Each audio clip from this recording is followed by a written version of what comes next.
नमस्कार, आदाब। मैं हूं मौजम खान। आप सभी का एक बार फिर से स्वागत है यूथ कनेक्शन में। आज हमारे साथ स्टूडियो में मौजूद है राजेश कश्यप, जो समाजवादी पार्टी से आते हैं। बहुत बहुत स्वागत है आपका राजेश कश्यप। बहुत धन्यवाद। राजेश कश्यप जी, सबसे पहले जानना चाहेंगे कि कहां से आपने जन्मे हैं और क्या कुछ आपका पारिवारिक स्थिति रही है। देखिए, क्योंकि मैं कश्यप मल्ला निषाद समाज से आता हूँ, कश्यप मल्ला निषाद समाज में ही संघर्ष करते हुए हमारे समाज में, इस समाज में जन्म लिया। इस समाज की सामाजिक उद्धार के लिए हमने राजनीति की, सामाजिक सेवा करने का काम किया है। मेरा उत्तर प्रदेश में जन्म हुआ, उत्तर प्रदेश से हमारा पैतृक संबंध है और इसी क्षेत्र में रहकर हमने समाज सेवा करने का काम कर रहे हैं जी।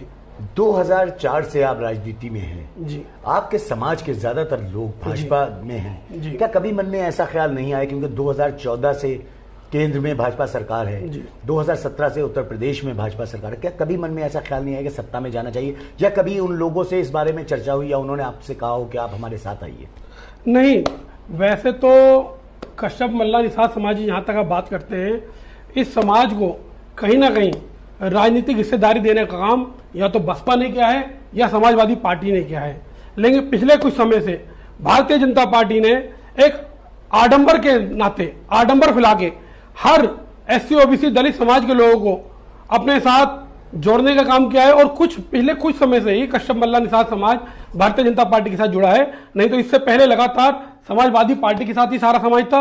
और रही बात मेरी, मैंने कभी भारतीय जनता पार्टी की नीति से, इनकी आइडियोलॉजी से मेरे सिद्धांत नहीं मिले हैं। और मेरे सिद्धांत, जब से मैंने राजनीतिक क्षेत्र में जन्म लिया है, राजनीति करने का काम किया है, तब से मैंने समाजवादी पार्टी की सदस्यता 2004 में ली थी और उस समय से लगातार आज तक मैं सिर्फ समाजवादी पार्टी के साथ लग के ही काम करने का काम कर रहा हूँ, समाजी सेवा करने का काम कर रहा हूँ। पार्टी में आपके पास क्या कुछ जिम्मेदारियां रही हैं? नहीं, पार्टी के द्वारा मेरे पास कोई जिम्मेदारी नहीं है। हालांकि मेरे द्वारा समाज के और गैर समाज के लोगों को बहुत जिम्मेदारियां दिलवाई गई, लेकिन मैंने एक नॉर्मल साधारण कार्यकर्ता के रूप में समाजवादी पार्टी के साथ जुड़ के समाज सेवा करने का काम किया है। इस बार जहां तक चर्चा चल रही, शाहजहांपुर में आप दावेदारी कर रहे हैं सांसद के टिकट के लिए जी। क्या लगता है, अगर पब्लिक के बीच आएंगे तो किन वादों को लेकर आप पब्लिक के बीच आएंगे, और क्या कुछ शाहजहांपुर के लिए आपके मन में विचार चल रहा है? देखिए, शाहजहांपुर में जैसा कि आप पिछले कुछ समय से देखते आ रहे हैं, लगातार हिंदू मुस्लिम तुष्टीकरण के नाम पे जिस तरह की गंदी राजनीति फैलाई जा रही है, यदि समाजवादी पार्टी के द्वारा मुझे टिकट मिलता है और जनता के सहयोग से मैं सांसद बनता हूं, तो सबसे पहले प्राथमिकता पे मेरा जो पहला काम होगा, मेरे कार्यकाल में जनपद शाहजहांपुर के किसी भी कोने में हिंदू मुस्लिम, दलित, पिछड़े, अति पिछड़े और हाई कास्ट के नाम पर, मंदिर मस्जिद के नाम पे कोई उत्पीड़न, कोई झगड़ा, कोई दंगा नहीं होने दिया जाएगा। आप बात कर रहे हैं कि जातिवाद का, आप अगर शाहजहांपुर में भाजपा की राजनीति की बात की जाए, ब्राह्मण समाज से आते हैं जितेंद्र प्रसाद, उनके पास पीडब्ल्यूडी मंत्री की, ठाकुर समाज से आते हैं जेपीएस राठौर, वो भी उत्तर प्रदेश सरकार में मंत्री हैं। सबसे वरिष्ठ मंत्री कहे जाने वाले सुरेश कुमार खन्ना खत्री समाज से आते हैं, और उस सब के बावजूद अरुण सागर जी जो दलित समाज से आते हैं वो एमपी हैं। तो कहां पर भाजपा जातिवाद कर रही है? देखिए, जहां जितेंद्र प्रसाद जी की आपने बात की है, जितेंद्र प्रसाद जी पीडब्ल्यूडी मंत्री होने के नाते तमाम उत्तर प्रदेश में कहीं पुल, हाईवे बनाने की जिम्मेदारी मिलती है तो वो जितेंद्र प्रसाद जी के कंधों पर आती है। लेकिन वहीं जब आप विकास की बात करते हैं तो दिया तले अंधेरा हो जाता है। जितेंद्र प्रसाद जी के अपने गृह जनपद में 6 विधायक, सांसद, 3 4 मंत्री और तमाम जनप्रतिनिधि होने के बावजूद जनपद शाहजहांपुर की विधानसभा जलालाबाद के अंदर में समाजवादी पार्टी के द्वारा जिस गोला पुल का निर्माण किया गया था, पिछले 2-3 सालों से एक छोटी सी कमी के कारण वो पुल लगातार 2 साल से बंद है। और इतना बड़ा भाजपा का बहुमत होने के बाद भी, इतनी बड़ी जनप्रतिनिधियों के टीम होने के बावजूद आज तक उस पुल का नया बनाना तो छोड़िए, उसका मात्र मरम्मत तक नहीं की जा रही है जितेंद्र प्रसाद जी के द्वारा। तो आप समझ लीजिए इनके द्वारा क्या विकास हो रहा है। और रही बात जात पात की हालत यह है कि आज किसी आप थाने में जाइए, चौकी में जाइए, तहसील में जाइए, अरुण सागर जी के नाम तक नहीं जानता है कोई। अरुण सागर जी किसी होमगार्ड को, चौकी इंचार्ज को, थाना इंचार्ज को, किसी तहसीलदार, पटवारी को तक को फोन करेंगे तो उनके नाम पर कोई तवज्जो नहीं दी जाती है। यहाँ सिर्फ 2-3 हाई कास्ट के जो मंत्री हैं सिर्फ उन्हीं के नाम चलता है, उन्हीं के नाम पे काम किया जाता है जी। आपने कोलाघाट पुल की बात की जी। इस पर तो लगातार आप ही की पार्टी पर आरोप लगता आया है कि उसमें कमीशन खोरी हुई, जिसकी वजह से वो पुल भेंट चढ़ गया, भ्रष्टाचार की भेंट चढ़ा है। जी। इस पर क्या कुछ कहना है? हमारी सरकार 2012 से लेकर 2017 के बीच में रही थी। इसके बाद बाबा जी की सरकार का पहला कार्यकाल 17 से 22 का हमने देखा, 22 के बाद दूसरा कार्यकाल चालू हो गया है। यदि समाजवादी पार्टी के कार्यकाल में भ्रष्टाचारी हुई है, घूसखोरी हुई है, तो बाबा जी के जितने भी नेता अधिकारी मंडली है वो कहां से हो गई है? क्यों नहीं उसको फाइलों को खोला जाता है? क्यों नहीं हम पे करप्शन का चार्ज लगाया जाता है? क्यों नहीं हमें अंदर किया जाता है? ये सिर्फ एक आडंबर फैला के लोगों को बौखलाने का काम किया जा रहा है। असलियत में गोला पुल में जो एक बड़ी राजनीति चल रही है, उस पुल में क्योंकि पीडब्ल्यूडी मंत्री हमारे यहाँ जितिन प्रसाद जी और उप मुख्यमंत्री मान लीजिए सुरेश खन्ना जी को, और मैं तो कहता हूं शाहजहांपुर के मुख्यमंत्री सुरेश खन्ना जी हैं। इन दोनों में आंतरिक इस तरह का विरोध चल रहा है कि उद्घाटन कौन करेगा। सिर्फ उस उद्घाटन को लेकर जनता को मरने के लिए उस पुल के लिए छोड़ा गया है। आज तक उस पुल को चालू नहीं किया जा रहा है, सिर्फ इस छोटी सी बातचीत के लिए जी। अभी कुछ समय पहले आपका एक फोटो और पोस्टर जो आपने शाहजहांपुर में इस्तेमाल किए थे बड़ा वायरल हुआ था, जिसमें आपने अपने नाम के आगे शूद्र लगा रखा था। क्या कारण था जो आपने अपना नाम को शूद्र राजेश कश्यप लिखा था? देखिए, अगर आप पौराणिक कथाओं को देखते हैं, त्रेता युग हो, द्वापर युग हो या आज कलयुग की बात करें, तो शूद्र शब्द सेवा करने के लिए उपयोग किया जाता है।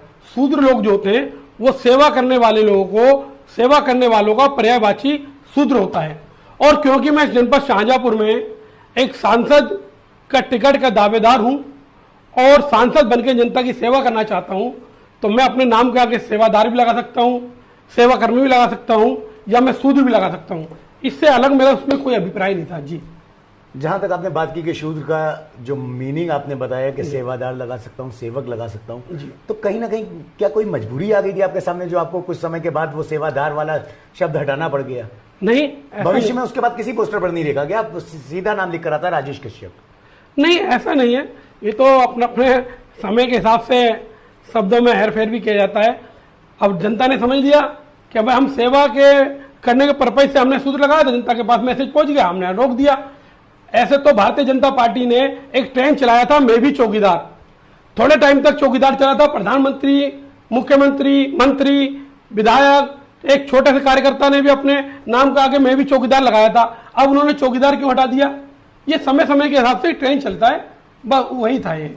अच्छा, विपक्ष को क्या लग रहा है? भाजपा की सरकार उत्तर प्रदेश में है, केंद्र में भाजपा की सरकार है, 2024 का चुनाव की रणनीति बनना तय हो गई। अभी कुछ दिन पहले बिहार में विपक्ष की एक बड़ी बैठक हुई जिसमें तमाम विपक्षी दल शामिल हुए और एक साथ आने की बात कर रहे हैं। क्या लगता है कि कोई भी पार्टी इस ओर काम नहीं कर पा रही कि अकेले भाजपा को हटा सके, या क्या कुछ उनकी बुनियाद खत्म होती लग रही? क्या लग रहा है कि भाजपा इतनी बड़ी एक सरकार जो है भाजपा की वो इतनी बड़ी बन चुकी है कि जिसे हराने के लिए सारे विपक्षियों को एक साथ आना पड़ेगा? नहीं, ऐसा है, ये मीडिया के द्वारा एक प्री-प्लान षड्यंत्र फैलाया जा रहा है कि भारतीय जनता पार्टी अकेली इतनी बड़ी पार्टी बन चुकी है कि तमाम विपक्ष मिलजुल कर भी उसका सामना नहीं कर पा रहा है।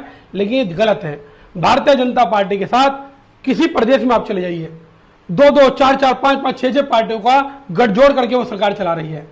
और क्योंकि आज भारतीय जनता पार्टी अपने गुरूर में इतनी मगरूर हो गई है, इतना घमंड में आ गई है कि धीरे धीरे वो संविधान को, बाबा साहब के संविधान को खत्म करने का ऊपर उतारू हो गई है।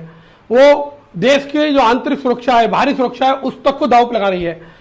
देश का जो पैसा है वो अपने कुछ पूंजीपति दोस्तों के द्वारा उनके हवाले करके विदेशों तक भेजने को तैयार हो रही है। देश को वापस गुलाम बनाने के कगार पे जब भारतीय जनता पार्टी और माननीय नरेंद्र मोदी जी इस देश को ले जा रहे हैं, तब कहीं ना कहीं विपक्ष में बैठी हर पार्टियां मिलजुल कर संविधान बचाने के लिए, देश को बचाने के लिए एकजुट हो रही है। बाकी बीजेपी के साथ भी बहुत सारे पार्टियां गठजोड़ में रही हैं और अन्य विपक्षी दल के साथ भी अब सब लोग मिलकर इसलिए एक साथ होकर भारतीय जनता पार्टी से लड़ने की तैयारी कर रहे हैं जी। 2024 में किन मुद्दों को लेकर जो विपक्ष है पूरा इकट्ठा होगा और किस तरह से मोदी का मुकाबला करेगा? देखिए, मुद्दे तो 1000 है।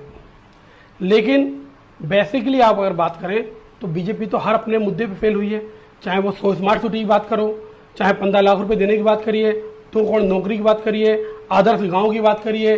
बात तो की थी इन्होंने दाऊद इब्राहिम को वापस लाने की, लेकिन इन्होंने नीरव मोदी, मेहुल चोकसी ऐसे तमाम और लोगों को भी यहाँ से फरार कर दिया। बात हुई थी महंगाई मिटाने की, आप देखिए 80 रुपये वाला सरसों का तेल 200, 250, 300 रुपये किलो पहुंचा दिया। बाइक जो एक मोटरसाइकिल 40,000, 35,000 की आती थी वो 1.25 लाख को पहुंचा दी। तो मुद्दे हजार है, बिजली महंगी है उसके बावजूद जनता को नहीं मिल पा रही है, हजार मुद्दे हैं। सिलेंडर 300, 350 रुपये का होता था, आज 1150, 1200 रुपये पहुंच गया है। तो इस तरह के हजार मुद्दे हैं, लेकिन हमारा मेन मुद्दा जो रहेगा देश बचाओ संविधान बचाओ जी। तो ये थे हमारे साथ राजेश कश्यप जी, जिन्होंने बड़ी बेबाकी से अपनी बात आप सबके सामने रखी। ऐसी और खबरों के लिए बने रहिए यूथ कनेक्शन के साथ।